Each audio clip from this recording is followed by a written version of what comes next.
Hello everyone. तो आज हम time and distance part 1 discuss करेंगे, जिसमें हम इसके थोड़ा बेसिक समझते हैं, फिर हम क्वेश्चंस करेंगे।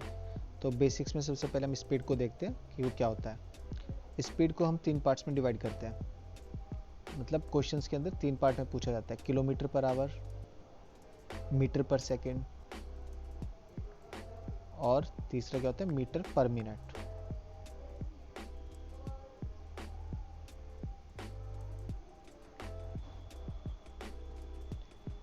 तो अब देखते हैं, अब हम किलोमीटर पर आवर को समझते हैं। देखो, hour is equal to 60 minute और इसको सेकंड में हम 3600 सेकंड लिखते हैं। तो 1 kilometre is equal to 1000 metre, 1 hour is equal to 3600 second. तो मैंने सेकंड में कन्वर्ट किया है। आई होप आपको इतना तो आता ही होगा, ठीक है। तो इसको हम क्या लिख सकते हैं, फर्दर कैलकुलेट कर लोगे तुम इतना। 1 kilometre per our is equal to, इसको हम लिख सकते हैं 5/18 मीटर पर सेकेंड। आप इसको सॉल्व करोगे तो 5/18 आ जाएगा, ठीक है। तो 1 किलोमीटर पर आवर को हम 5/18 मीटर पर सेकेंड लिख सकते हैं। सिमिलरली 1 मीटर पर सेकेंड को हम क्या लिखेंगे, अगर इसी को हम इन्वर्स कर दे तो क्या आ जाएगा, 18/5 किलोमीटर पर आवर। तो अब हमें देखना है 1 मीटर पर मिनट को हम कैसे लिख सकते हैं। देखो, अभी हमने किलोमीटर पर आवर पे कर लिया, मीटर पर सेकेंड को भी देख लिया। अब हम करेंगे मीटर पर मिनट को सॉल्व। तो मीटर पर मिनट को आप ऐसे ना लिखकर क्या कर सकते हैं, हम क्या कर सकते हैं, किलोमीटर पर आवर को मीटर पर मिनट में चेंज कर सकते हैं। जैसे हमने किलोमीटर पर आवर को मीटर पर सेकंड में चेंज किया और मीटर पर सेकंड को उसका रिवर्स कर दिया किलोमीटर पर आवर। तो सिमिलरली हम 1 किलोमीटर पर आवर को मीटर पर सेकंड, मीटर पर मिनट में भी चेंज कर सकते हैं। तो कैसे लिखेंगे, 1 kilometre equal 1000 metre, hour is equal to 60 minute. तो यहाँ से क्या होगा, हम इसको रिवर्स कर देंगे, मतलब क्रॉस मल्टीप्लाई। तो 60 मिनट ऊपर चला जाएगा, तो 1 minute per metre minute, 1 metre per minute equals 60/1000 kilometre per hour. तो एक इससे कट रहा है, ऊपर नीचे हम 20 से डिवाइड कर देंगे, तो 1 metre per minute, 1 metre per minute equal to 23 से 60 यानी 23/50 कितना है, किलोमीटर पर आवर। तो यहाँ से हम 1 मीटर पर मिनट को किलोमीटर पर आवर में बदलने के लिए 3/50 से मल्टीप्लाई कर लेंगे। आई होप आपको यहाँ तक समझ में आ गया हो। अब हम नेक्स्ट डिस्कस करेंगे रिलेटिव स्पीड। यहाँ तक आप नोट कर लेना, इसके बाद हम डिस्कस करने वाले हैं रिलेटिव स्पीड क्या होती है। तो रिलेटिव स्पीड होती क्या है, रिलेटिव स्पीड होती है when more than 1 train in motion. मतलब 1 ट्रेन हो, 1 ऑब्जेक्ट हो, when more than 1 train in motion, it means, मैं भी इसको लिखवा रहा हूँ, मोर देन 1 ट्रेन इन मोशन।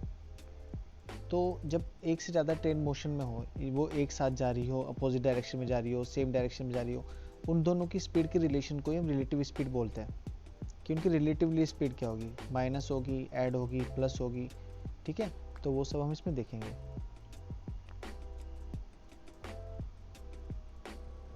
तो ये ठीक है, when more than 1 train in motion then relation between their speed is called relative speed. तो रिलेटिव स्पीड को हम फर्दर डिफाइन करेंगे। रिलेटिव स्पीड को हम 2 पार्ट में डिवाइड करते हैं, एक अपोजिट डायरेक्शन, जब ट्रेन की मोशन जो हो अपोजिट डायरेक्शन में हो, ठीक है, और एक होता है सेम डायरेक्शन।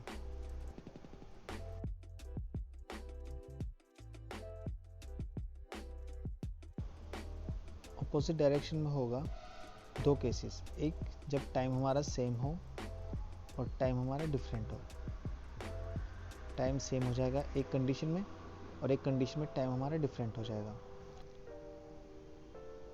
और सेम डायरेक्शन में हमेशा रिलेटिव स्पीड जो होगी हमारी, वो उनका डिफरेंस होगा, यानी सब्ट्रैक्ट करेंगे हम।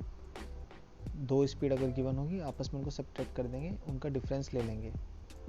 और जब टाइम सेम होगा तो हमेशा ऐड करेंगे, और टाइम डिफरेंट होगा तो पहले हम टाइम को सेम कर लेंगे कि वो सेम टाइम से कब चली है, और तब क्या करेंगे, जब टाइम सेम हो जाएगा अपोजिट डायरेक्शन में, तब उनको हम ऐड कर देंगे, ठीक है। सेम टाइम करने के बाद हम क्या करेंगे, उनको ऐड कर देंगे। आई होप यहाँ तक आपको समझ में आ गया होगा। अब हम देखते हैं स्पीड का क्या फॉर्मूला होता है। शायद सभी को पता होगा अभी तक, तो बचपन से पढ़ते आ रहे हो कि speed is equal to distance upon time. उसका मतलब क्या होता है, स्पीड जो होती है वो डायरेक्टली प्रोपोर्शनल होती है डिस्टेंस की। कंडीशन क्या, अगर टाइम हमारा कांस्टेंट हो, ठीक है। और स्पीड इन्वर्सली प्रोपोर्शनल होती है डिस्टेंस किसके, टाइम के, अगर डिस्टेंस हमारी कांस्टेंट हो। तो ये बात ध्यान रखना हमेशा कि डिस्टेंस सेम होगी तो टाइम के अकॉर्डिंगली स्पीड कम ज़्यादा होगी, मतलब कम हो जाएगी। और जब टाइम कांस्टेंट होगा तो डिस्टेंस के डायरेक्टली प्रोपोर्शनल होगी हमारी स्पीड। जैसे डिस्टेंस बढ़ेगी स्पीड भी बढ़ेगी। अब टाइम एंड डिस्टेंस का हम देख लेते हैं क्या रिलेशन होता है। टाइम एंड डिस्टेंस और स्पीड ये सिमिलरली वही है जो हमने टाइम एंड वर्क में पढ़ा था, कि डिस्टेंस जो है उसको हम वर्क काउंट करते हैं और स्पीड को हम एफिशिएंसी लेते हैं, ठीक है। आई होप आपको ये समझ में आ गया होगा। तो बेसिक्स में अभी इतना ही काफ़ी है, आप इसे नोट कर लेना। अब हम क्वेश्चंस डिस्कस करते हैं कि क्वेश्चंस में हम क्या क्या यूज़ कर सकते हैं। जैसे कि क्वेश्चन है, train covers a distance between A and B in 45 minutes. If the speed of the train is reduced by 5 km per hour, then the same distance is covered in 48 minutes. The distance between station and B. क्या आप कर सकते हो इसे? एक बार try करो, मैं भी समझा ही रहा हूँ, पढ़ लेना क्वेश्चन को अच्छे से। तो इसमें क्या क्या गिवन है, 45 मिनट्स और रिड्यूस कितने की गई है, 5 किलोमीटर पर आवर, और रिड्यूस करने के बाद वो 48 मिनट ले रहा है। तो पहले कितना ले रहा था, देखो पहले ले रहा था टाइम कितना था 45 मिनट्स, और बाद में कितना लिया 48 मिनट्स। तो हम सबसे पहले इनका रेशियो निकालेंगे। कैसे निकालेंगे, पहले जो टाइम था हमारा 45 मिनट था और बाद में हुआ 48 मिनट। तो अगर हम इनका रेशियो निकालें तो कितना आ जाएगा, 15:16। और मैंने बताया था जब डिस्टेंस कांस्टेंट हो तो स्पीड और टाइम आपस में इन्वर्स होते हैं, तो इनका इन्वर्स जब हम कर देंगे तो स्पीड का रेशियो आ जाएगा 16:50। यहाँ तक कोई प्रॉब्लम। अब देखो वो क्या कह रहा है कि 5 किलोमीटर पर आवर रिड्यूस हुई है, तो 16 से 15 तक कितना रिड्यूस हो रहा है, 1 यूनिट। और 1 यूनिट की वैल्यू कितनी गिवन है, अगर 1 यूनिट को 1 किलोमीटर पर आवर ले लो तो 1 यूनिट की वैल्यू जो गिवन है हमें 5 किलोमीटर पर आवर गिवन है, कि 1 यूनिट रिड्यूस हुई है 5 किलोमीटर पर आवर के इक्वल है। तो 1 यूनिट 5 के इक्वल है, तो 15 यूनिट किसके इक्वल होगी, 75 के। ये भी 5 से मल्टीप्लाई हो जाएगी, तो 75 किलोमीटर पर आवर, और 16 यूनिट हमारी कितनी होगी, 80 किलोमीटर पर आवर के। तो आंसर हमारा क्या हो जाएगा, आंसर अभी नहीं आया हमारा, इसने पूछा distance between A and B. तो हमारी स्पीड आ गई 80 किलोमीटर पर आवर और हमारा टाइम आ गया था 45 मिनट। तो डिस्टेंस कितनी होगी, speed into time, speed into time हमारा डिस्टेंस हो जाएगा। तो स्पीड कितनी हमारी 80 किलोमीटर पर आवर और टाइम था हमारा 45 मिनट। मिनट को आवर में कन्वर्ट करेंगे, 45/60, 45 मिनट अपॉन 60। तो 45 मिनट अपॉन 60 करने के बाद हमारा आंसर कितना आ जाएगा, 60 किलोमीटर।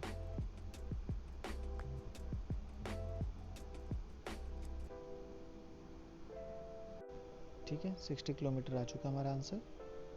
हम नेक्स्ट क्वेश्चन की ओर चलेंगे, ये आप नोट कर लेना और इसको एक बार रिवर्स करके समझ लेना फिर से कैसे कैसे क्या स्टेप किया। अब सेकंड क्वेश्चन में है, 2 trains running in opposite direction cross a man standing in the platform इन 27 सेकेंड एंड 17 सेकेंड, और they cross each other in 23 second. अब देखो 27 सेकेंड गिवन है हमें, 17 सेकेंड गिवन है, और एक दूसरे को क्रॉस कितने सेकेंड में करें, 23 सेकेंड में।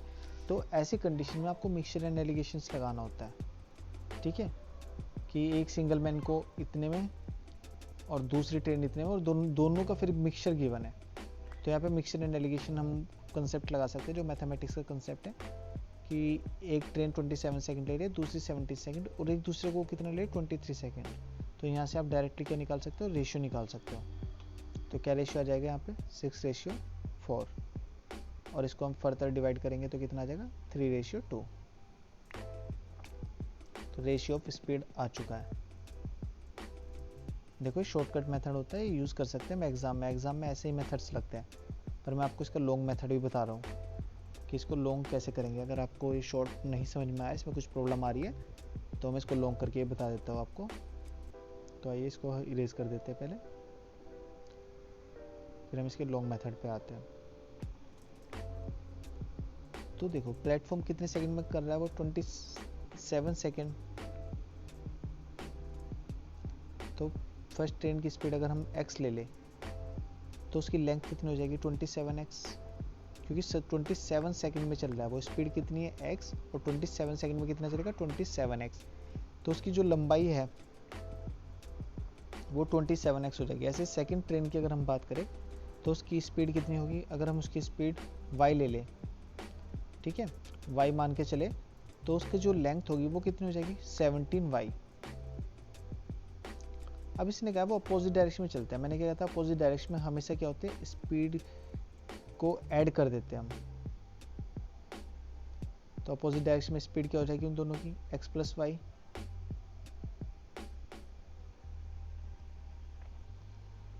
तो रिलेटिव स्पीड हो गई इनकी x प्लस वाई। अब अपोजिट डायरेक्शन में चलने में कितना टाइम ले रहा है, 23 सेकेंड एक दूसरे को क्रॉस करने में,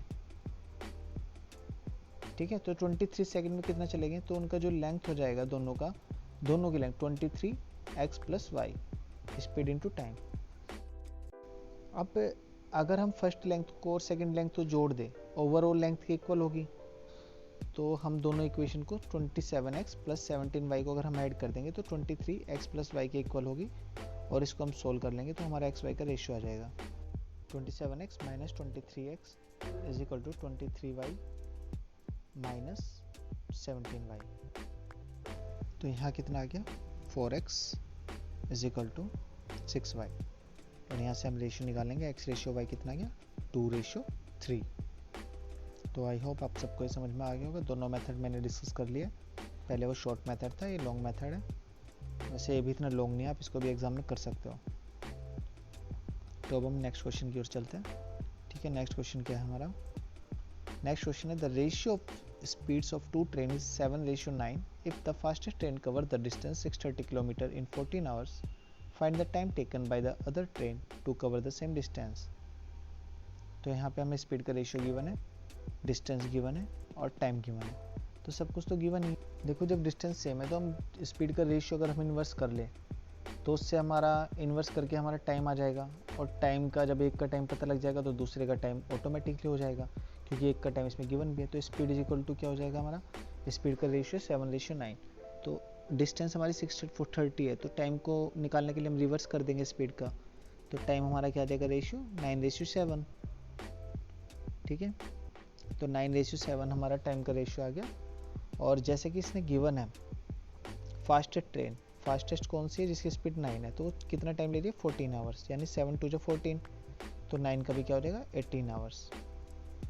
तो अदर ट्रेन का टाइम पूछा था वो कितना लेगा 18 आवर्स, ये इसका आंसर होगा।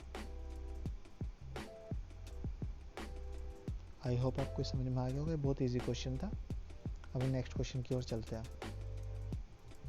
The speed of two trains are in the ratio 7:9 moving on parallel tracks but in the same direction if both the crosses a pole in 4 seconds and 6 seconds then how much time will they cross each other। तो देखो ये भी बिल्कुल easy है, आप first की speed मान लेंगे 7:9 गिवन है तो 7 ही मान लेंगे हम उसकी स्पीड को, कि 7 मीटर पर सेकंड है फर्स्ट की स्पीड, और सेकंड की क्या गिवन है 9 रेशियो गिवन है, तो सेकंड की स्पीड को हम 9 मीटर पर सेकंड मान ले लेंगे, ठीक है। अब ये क्या कर रहा है, वो पोल को क्रॉस कर दे 4 सेकंड में, तो स्पीड इनटू टाइम क्या होता है, लेंथ होती है, तो पहली ट्रेन की लेंथ यहाँ से फाइंड हो जाएगी, लेंथ ऑफ फर्स्ट ट्रेन, हम कह सकते हैं लेंथ ऑफ फर्स्ट ट्रेन कितना होगा 7 × 4, तो कितना आ गया 28 मीटर। ऐसे ही हम सेकंड की लेंथ निकालेंगे, लेंथ ऑफ सेकंड ट्रेन, तो कितना आ जाएगी 9 × 6 दैट इज 54 मीटर। अब क्वेश्चन पूछा है वो एक दूसरे को कितने टाइम में क्रॉस करेंगे जब सेम डायरेक्शन हो। तो मैंने कहा था मूविंग जब सेम डायरेक्शन में हो, स्टार्टिंग में समझाया था सेम डायरेक्शन में क्या होता है हमारी स्पीड जो होती है सब्ट्रैक्ट हो जाती है, तो यहाँ पे स्पीड क्या हो जाएगी 9 - 7, ठीक है। तो स्पीड हमारी कितनी होगी, तो स्पीड जो रिलेटिव स्पीड होगी वो हो जाएगी हमारी 9 - 7, जो कि हमारी आ जाएगी 2 मीटर पर सेकेंड। अब स्पीड तो हमारी निकल गई, अब हमें क्या चाहिए, टोटल लेंथ चाहिए। टोटल लेंथ कितनी आ जाएगी, दोनों की लेंथ प्लस हो जाएगी, लेंथ हमेशा ऐड होती है चाहे वो अपोजिट में हो चाहे सेम डायरेक्शन में, तो लेंथ कितनी हो जाएगी 54 + 28 दैट इज 82 मीटर। देखो मैं इसको थोड़ा एक्सप्लेन कर देता हूँ। जब सेम डायरेक्शन में दो ट्रेन जा रही हो तो जो पीछे वाली ट्रेन है उसको दो लेंथ क्रॉस करनी पड़ती है, आगे वाली ट्रेन की और खुद की ट्रेन की। जैसे एक पीछे वाली ट्रेन है और इसके आगे एक ट्रेन एक और जा रही है, तो जो पीछे वाली ट्रेन है उसको क्रॉस करने के लिए पहले तो आगे वाली ट्रेन के फेस टू फेस आएगी, मतलब उसके पास बिल्कुल आएगी, और फिर कितना क्रॉस करेगी, उसकी लेंथ प्लस अपनी लेंथ। जब वो क्रॉस कर लेगी उसके बाद क्या होगी, वो उससे आगे पहुंच जाएगी। तो जो यहाँ पे लेंथ हो जाएगी, वो लेंथ दोनों की लेंथ को हम ऐड कर देंगे। टोटल डिस्टेंस हमारे पास 82 हो गया, और जो टोटल स्पीड थी हमारी वो कितनी थी, 2 मीटर पर सेकेंड। तो डिस्टेंस अपॉन स्पीड ये कितना आ जाएगा हमारा, 41 सेकेंड। तो 41 सेकेंड इस क्वेश्चन का आंसर है। आई होप आपको समझ में आ गया होगा। आगे हम नेक्स्ट पार्ट में डिस्कस करेंगे। Thank you.